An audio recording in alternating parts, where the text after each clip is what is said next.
বতৰ অনুযায়ী কিন্তু বৰ্তমান এই আলুৰ মূল্য দেখিবলৈ পোৱা গৈছে 50 টকাৰ পৰা 60 টকা পৰ্যন্ত বৰ্তমান আলুৰ মূল্য হৈছে। গতিকে এক প্ৰকাৰ এই যে খাদ্য সামগ্ৰীৰ মূল্য বৃদ্ধিয়ে কিন্তু ইতিমধ্যে কোৱা কৰিছে। আমি ব্যৱসায়ীৰ লগত কথা পাতিম, ফাঁচী বজাৰত যিহেতু আছোঁ তেওঁলোকৰ পৰা জানিবলৈ চেষ্টা কৰিম বৰ্তমান মূল্য কিমান। যদি দাদা আপোনাৰ ওচৰলৈ আহিছোঁ, বৰ্তমান মচুৰ দাইল বা ৰহৰ দাইল এতিয়া মূল্য কেনেকুৱা? মচুৰ দাইল এতিয়া কম দামী 76, এতিয়া দাম কমিছে মচুৰ দালি, আৰু ৰহৰ দালি বি দাম কমিছে, 100 টকা হৈছে। মই আপোনাক যিহেতু আপোনাৰ ফাঁচী বজাৰৰ মূল কেন্দ্ৰস্থল, বাণিজ্যৰ যদি কেন্দ্ৰস্থল কোৱা হয় ৰাজ্যখনত, তেতিয়াহ'লে ফাঁচী বজাৰৰ মূল কেন্দ্ৰস্থল 2016 চনত আপুনি যদি চাই, আমাৰ হাতত থকা এখন তালিকা অনুসৰি এই মচুৰ দাইলৰ মগু দাইলৰ মূল্য আছিলে 2016 চনত 50 টকা, কিন্তু আজি কিন্তু বৰ্তমান কিন্তু 110ৰ পৰা প্ৰায় 130 টকাৰ ভিতৰত মগু দাইল। এই বৃদ্ধিৰ কাৰণ কি বুলি ভাবে? এইবিলাকতো আমাৰ গুৱাহাটীত নহয়, এইবিলাকতো বাহিৰৰ পৰা আহে মাল। গুৱাহাটীত অসমত প্ৰডাকশ্যন নহয় মগু দালি, এইবিলাক বেছি কৰি দিল্লী ছাইডৰ পৰা আহে। যোগান বিভাগৰ আচলতে বা আমদানিৰ ক্ষেত্ৰত কিছু তাৰতম্য ঘটিছে নেকি, বা এনেকুৱা ধৰণৰ আহোঁতে মূল্যটো মাজতে বৃদ্ধি হয় নেকি? যেতিয়া দিল্লীৰ পৰা সামগ্ৰীটো অসমলৈ আহে তেতিয়া মাজত বৃদ্ধি হয় নেকি? ইমান বেছি নহয়, আৰু আমিতো ইমান নাজানো, এইবিলাক ডাঙৰ হ'লচেলবিলাকে ক'ব পাৰিব ভালকৈ কেনেকুৱা দাম বৃদ্ধি হৈছে। আমিতো আনো আৰু বিক্ৰী কৰোঁ, বেছি আমাৰ ডাঙৰ বেপাৰ নহয়। গ্ৰাহকৰ পৰা সমস্যাত পৰে নে? গ্ৰাহকটো চবেই কয় কি না দাম বহুত বাঢ়িছে, চব বস্তুৰে দাম বাঢ়িছে, কোনোবা এজন চবৰে দাম বাঢ়িছে।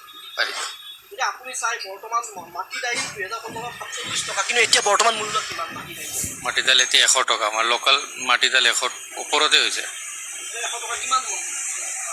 110 টকা আমাৰ অসমত উৎপাদন হোৱা, বেছিভাগ অসমত উৎপাদন হোৱা যিহেতু মাটি দাইল অসমত উৎপাদন হয়, সেইটো 2016 চনত 47 টকা আছিলে, কিন্তু আজিৰ দিনটোত ইমান আচলতে কিয় মূল্য ইমান বেছি কিয় হৈছে?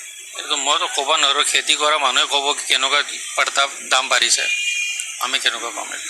মাজতে মধ্যভোগীয়ে বস্তু নোহোৱা কৰি দিয়ে নেকি মাৰ্কেটত? যিসমূহ ডাঙৰ ডাঙৰ ব্যৱসায়ী আছে তেওঁলোকে অভাৱ দেখুৱাই দিয়ে নেকি? নাই এনেকুৱা নহয়, কোনোদিন অভাৱ নাই। আমাৰ গুৱাহাটীত চব বস্তু এভেইলেবল আছে, কোনোদিন অভাৱ নাই। মানে পিছফালে পৰা দাম বাঢ়িলে ইয়াতে দাম বাঢ়ে, ইয়াতে মানে স্কেৰচিটি কৰি দাম বাঢ়ে, এনেকুৱাতো আমি আজিলৈ শুনা নাই। গতিকে ওপৰত না আজৰ পৰা আহে, য'ত উৎপাদন হয় তাতেই দাম বৃদ্ধি হৈ আহে। তাতে পৰা পাৰ্তাটো তাতে হয়। আমাৰ লগত বেছি লাভে নহয়, এইটো আমাৰ গেলামাল বেপাৰ নহয়, আৰু লাভৰ বেপাৰে নাই। বৰ্তমান আপোনাক মই যদি সুধোঁ মাহৰ মূল্য কিমান? মাহটো আমি বিহু টাইমতে বেছি কৰি ৰাখোঁ, এতিয়া হ'ব 9500।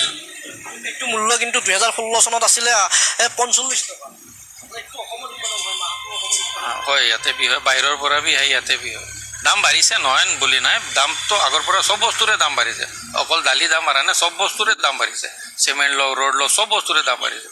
দামটো এনে মাৰ্কেটৰ হিচাপতে বাঢ়ি থাকে, কমি থাকে।